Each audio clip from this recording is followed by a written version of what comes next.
नमस्कार मैत्रिणींनो, मी माधुरीच cooking and लाईफस्टाईलमध्ये तुमच्या सगळ्यांचं खूप खूप स्वागत करते। तर मैत्रिणींनो, आला हिवाळा, तब्येत सांभाळा। हल्ली अशीच परिस्थिती झालेली आहे। तर हिवाळ्यामध्ये आपली तब्येत खराब होऊ नये, मुलांना सर्दी खोकला कफपासून आराम मिळावा, आपल्या लेडीजला पाठदुखी कंबरदुखी होऊ नये म्हणून आज आपण लाडू बनवतोय। तर ह्यासाठी 1 किलो खोबरं घेतलेलं आहे, 1 किलो खारीक पावडर आहे, पाव किलो बदाम, पाव किलो काजू आणि अर्धा किलो डिंक।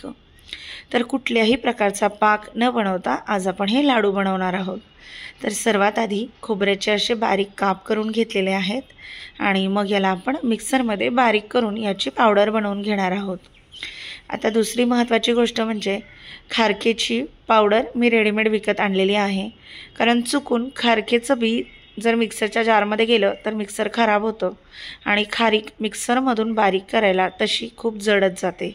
त्यामुळे शक्यतोवर मार्केटमध्ये मिळणारी खारीक पावडर विकत आणायची, रेटमध्येही काहीही डिफरन्स नसतो। आता सगळं खोबरं आहे ते बारीक करून झालेलं आहे। ही खारीक पावडर आहे, ही देखील आपण आता यामध्ये ॲड करून घेतलेली आहे। आता आपण कुठेही न तळता हे साहित्य वापरतोय, अगदी आपल्याला जसं आहे तसंच आपण हे साहित्य मिक्सरमध्ये बारीक करून घेणार आहोत। आता काजू आणि बदाम मिक्सरमध्ये मी बारीक करून घेतलेले आहेत।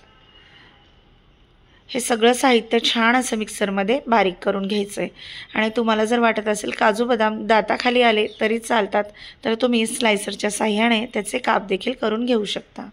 आता हा आहे डिंक, डिंक देखील मिक्सरच्या जारमध्ये बारीक करून घ्यायचा आहे। डिंक देखील आपण कच्चाच घेणार आहोत। बऱ्याचदा काय होतं, ड्रायफ्रूटचे किंवा डिंकाचे लाडू बनवताना पाक बनवला जातो आणि पाक जर बिघडला तर लाडू एकतर मऊ पडतात किंवा खूप जास्त कडक होतात। तर अगदी पाकाचं टेन्शन न घेता, पाक न बनवता झटपट पद्धतीने हे ड्रायफ्रूटचे लाडू आपण बनवणार आहोत। ह्यामुळे तुम्हाला पाठदुखी कंबरदुखी सर्दी खोकला केस गळती ह्यातलं काहीही होणार नाही। एवढे पौष्टिक असे लाडू आहेत। मी तर दरवर्षी हिवाळ्यामध्ये माझ्या मुलांसाठी आणि सगळ्यांसाठीच हे लाडू बनवते। आता यामध्ये घालायला आपण साखर घेतलेली आहे, साधारणपणे 900 ग्रॅम साखर आहे। तुम्हाला जर जास्त गोड हवं असेल तर तुम्ही साखरेचं प्रमाण वाढवू शकता। तर आता ही साखर मिक्सरला बारीक करून घेतली, ती देखील यामध्ये मी ॲड करून घेतलेली आहे। तुम्हाला जर हवं असेल तर तुम्ही साखरेच्या ऐवजी गुळाचा वापर देखील करू शकता, किंवा साखर आणि गुळ दोन्हीही नको असेल तर तुम्ही यामध्ये डेट्स परतून मिक्सरला फिरवून ती देखील ॲड करू शकता। आता ह्यामध्ये मी 1 चमचा वेलची पावडर घालून घेतलं आहे। आता हे जे आहे ना, हा पदार्थ खूप महत्त्वाचा आहे, ते म्हणजे जायफळ। तर 1 जायफळ यामध्ये किसून घालायचं।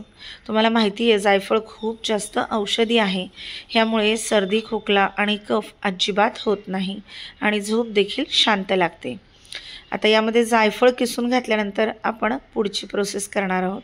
तर तुम्ही बघतच आहात ना मैत्रिणींनो, किती झटपट लाडू होत आहेत। कुठलंही रॉकेट सायन्स नाही आहे, अगदी नवशिके देखील अगदी सहज पहिल्याच प्रयत्नामध्ये हे लाडू बनवू शकतील।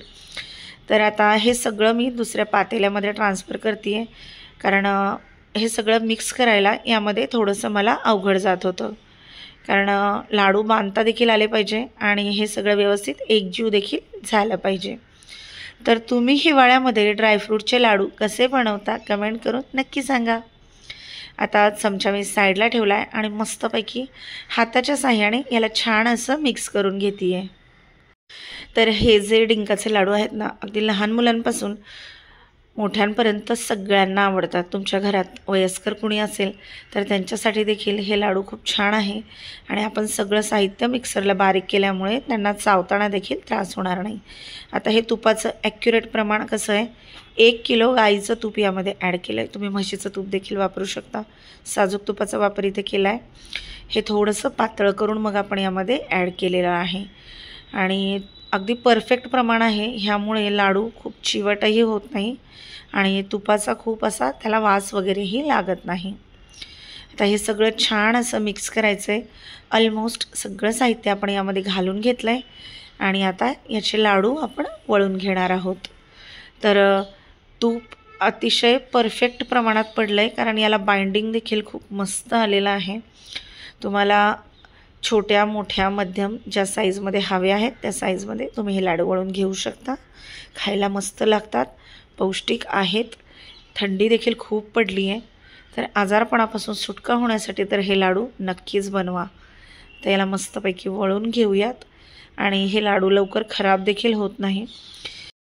माझी आजी तर सांगायची की हे लाडू अगदी चहा कॉफी स्किप करून उठल्या उठल्या आधी हे लाडू खायचे, कारण सकाळी सकाळी हे लाडू जर खाल्ले तर हे अगदी आपल्याला मस्तपैकी शरीराला ऊब देतात आणि सर्दी खोकल्यापासून आपलं रक्षण करतात। तर ह्या पद्धतीने आता हे लाडू आपण बांधून घेऊयात।